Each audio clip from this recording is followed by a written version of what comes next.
Nous avons rendez-vous avec Patrick Montbrun, qui est responsable à l'association Les Ailes du Pays de Meaux. Et il va nous parler du Meaux Air Show, le prochain, qui aura lieu le 23 juin 2024, avec toutes les présentations grandioses, les avions, les reconstitutions. Et donc 2024, évidemment, va être une année très particulière. Nous sommes sur l'aérodrome de Meaux-Esbly. Au précédent meeting aérien, il y a eu beaucoup de visiteurs. Ça a vraiment un énorme succès. Par exemple, l'année dernière, il y a eu en une seule journée, le dimanche, pas moins de 32 000 visiteurs. Ce qui pose bien sûr un problème d'organisation, de parking et d'accès qui, l'année prochaine, va être totalement réglé. Ça, c'est le poster qu'on va mettre au salon du Bourget. Qui a lieu du 19 au 25 juin. Tout à fait. Cette année. Hein. Tout à fait. Il sera dans le stand de Meaux, de la communauté d'agglomération, avec le GIP qui a été créé. Tout commence à se préparer. Ça n'est pas encore l'affiche. C'est simplement ce qu'on appelle un roll-up que l'on a fait pour le salon du Bourget. Et on a repris cette image qui sera le symbole du prochain meeting, puisqu'il aura comme thème les femmes dans l'aviation. On a décidé de ne plus aller sur des thèmes historiques, bien qu'un meeting par nature ce soit historique, ce soit 100 ans d'histoire de l'aviation à chaque fois, mais là on a voulu mettre en avant les femmes dans le secteur de l'aviation et dans le secteur aéronautique. Et pas que à la guerre de 14. Et pas que à la guerre de 14. Voilà. Si vous voulez, aujourd'hui, il me semble que l'aviation, l'aéronautique est confrontée à un défi majeur qui est celui de la décarbonation. Et on a besoin de personnel. L'aéronautique a besoin de personnel à tous les niveaux. L'aviation a besoin de personnel à tous les niveaux. Alors dans le transport aérien, il y avait déjà des femmes, je crois qu'il y a 70% de femmes. Mais dans les postes d'ingénieurs, dans les postes de techniciens, dans les postes techniques au sens large, on a besoin de personnel et on a besoin de femmes. Et à partir de là, on s'est dit, mettons les femmes en avant, poussons sur ce segment, si je puis m'exprimer ainsi, de manière à dire à de jeunes femmes, l'aviation c'est fait pour vous aussi. L'aviation c'est tellement fait pour vous qu'il y a aussi toute une phase historique. Il y a énormément d'aviatrices qui ont marqué l'histoire. Des pilotes. Des pilotes, que ce soit Adrienne Bolland, une Française qui a traversé la cordillère des Andes, que ce soit Amelia Earhart, qui a été la première femme à traverser l'Atlantique, que ce soit la baronne Raymonde de la Roche, qui a été la première femme pilote à obtenir son brevet de pilote en 1910, les femmes ont marqué l'aviation.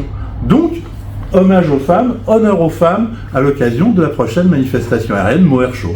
Donc ça, c'est pour la partie vraiment représentation. Maintenant, il y a une partie pure organisation qui concerne le stationnement et l'accès d'une manière générale. Alors, tout à fait. En 2022, on va faire un petit retour en arrière. En 2022, on a accueilli 32 000 personnes sur le terrain. On s'était dimensionné pour en accueillir 20 000. On a été, il faut appeler un chat à chat, on a été débordé et on a eu énormément de problèmes de circulation, à tel point que certaines personnes ont choisi de faire demi-tour. Sinon, c'est pas 32 000 personnes qu'on aurait eu, c'est 40 000 personnes. C'est souhaitable d'avoir 40 000. C'est souhaitable, ça prouve l'engouement du public pour l'aviation.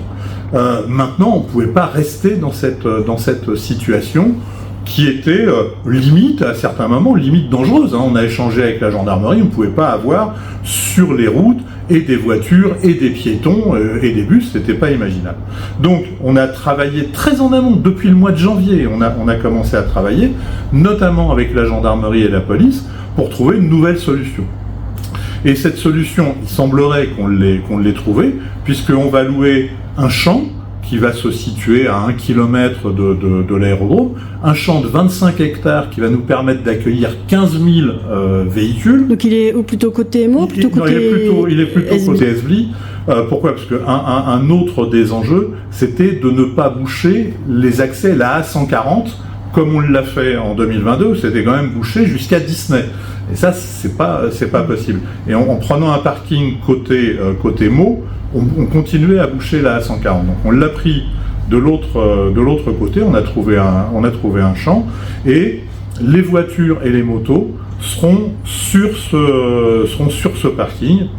On aura tout un circuit pour venir qui passera par la Nationale 3, et à partir du parking, on aura bien sûr des navettes de bus qui amèneront les gens qui ne voudront pas faire qui voudront pas ou qui ne pourront pas faire le kilomètre qui sépare le... Donc le parking, il sera, ça sera ce parking là. Le champ, ça sera pour se garer. Le champ Esbly, ça sera pour se garer. Tout à fait. Et il y aura des navettes. Et il y aura des navettes qui amèneront le public sur l'aérodrome. C'est-à-dire que est-ce qu'il y aura toujours les navettes à partir du champ de foire de Meaux ? Il y aura toujours les navettes à partir du champ de foire de Meaux. Et simplement, encore une fois, en 2022, elles avaient été bloquées tellement il y avait de circulation. Et en changeant tout ce système, en changeant la gestion des flux, on va se débrouiller pour que les navettes puissent circuler librement et de manière fluide pour arriver sur le terrain. Le gros changement qu'il va y avoir, c'est que jusqu'à présent, on faisait payer le parking et l'entrée était gratuite. Là, dans cette nouvelle configuration, le parking sera gratuit, mais on va être obligé de faire payer l'entrée. Donc même les gens qui viennent à pied. Même les gens qui viennent à pied paieront l'entrée. Alors simplement, comme on souhaite que ça reste toujours une manifestation grand public, le prix d'entrée sera simplement en prévente de 8 € pour les plus de 12 ans. Donc vous voyez que ça ne va pas vraiment pénaliser les familles. Hein. Une famille de 4 personnes pourra venir pour 16 €. Si les enfants ont moins de 12 ans, 16 € c'était le prix du parking. Moins de 12 ans, c'est gratuit. Moins de 12 ans, c'est gratuit. Moins de 12 ans, ce sera gratuit. Donc pour les familles, bon, ça peut le faire. Quoi. Oui, non, pour les familles, encore une fois, c'est vraiment la volonté, c'est inscrit dans l'ADN de cette manifestation.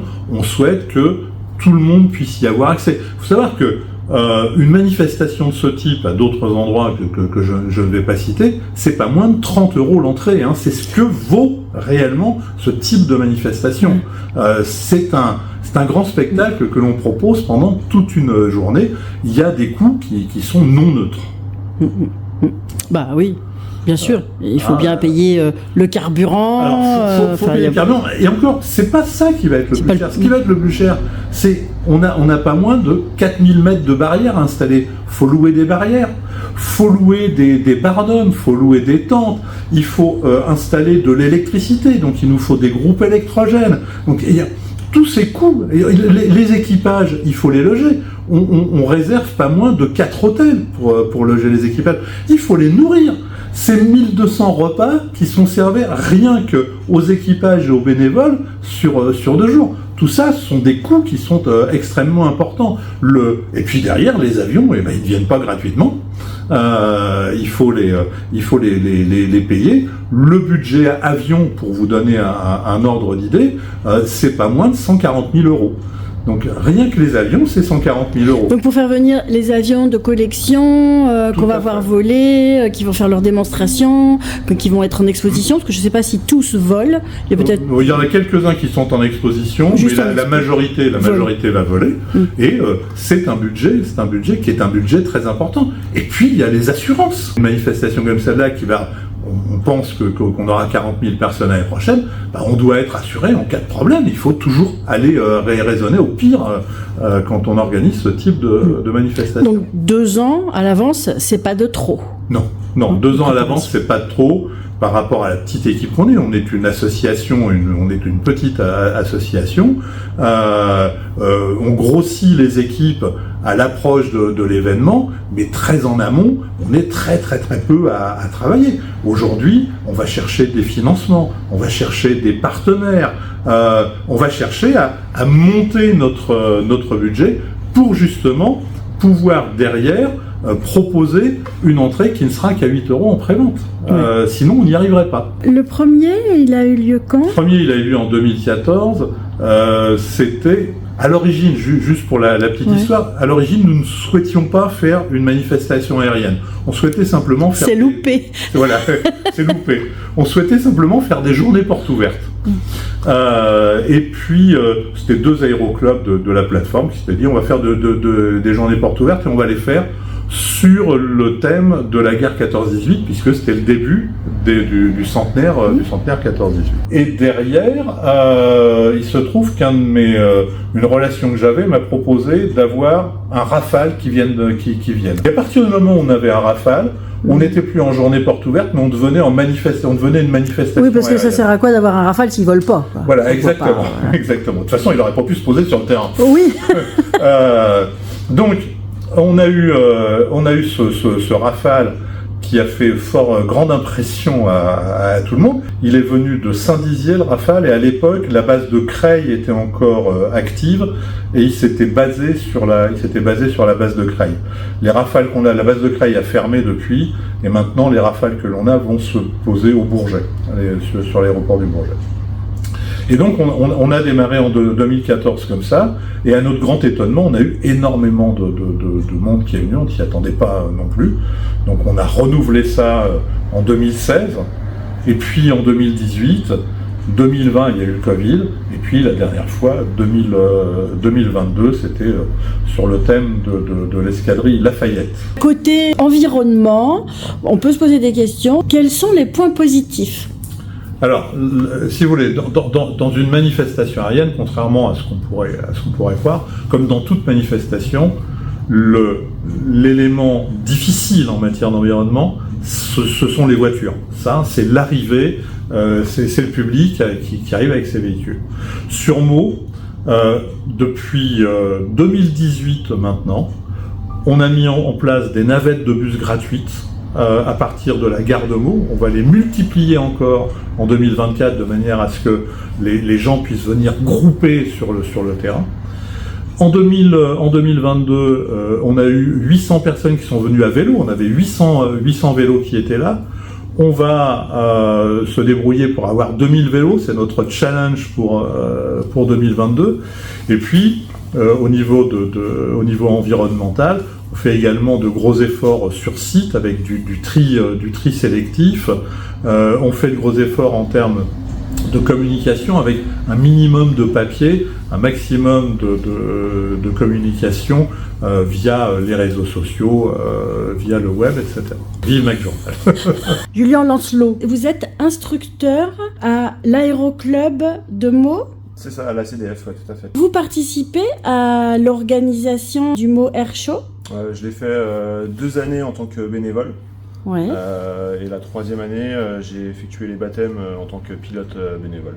Vous êtes pilote ? Il oublie de dire que c'est lui qui va récupérer les pilotes de Rafale.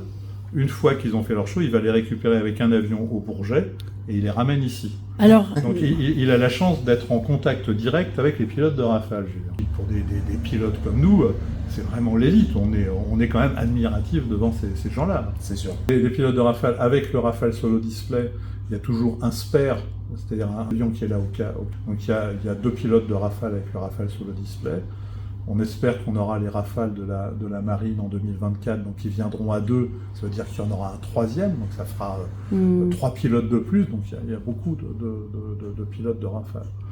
vous habitez où, Julien ? J'habite juste à côté, à Trilbardou. Vous venez pas en avion, alors ? Non, j'ai en voiture. Ça fait combien de temps que vous pilotez ? Ça fait environ 15 ans. Vous avez toujours été à l'aéroclub de Meaux ? J'ai fait ma formation initiale à l'aéroclub de Meaux. D'accord. Et après, j'ai continué sur un parcours professionnel dans des écoles de pilotage. Parce qu'ici, on va jusqu'au PPL. Et après, il faut passer la licence CPL, qui est la commerciale pilote licence. La formation de pilote professionnel se fait sur petit avion. Ouais. Parce que les procédures sont les mêmes que sur un avion de ligne.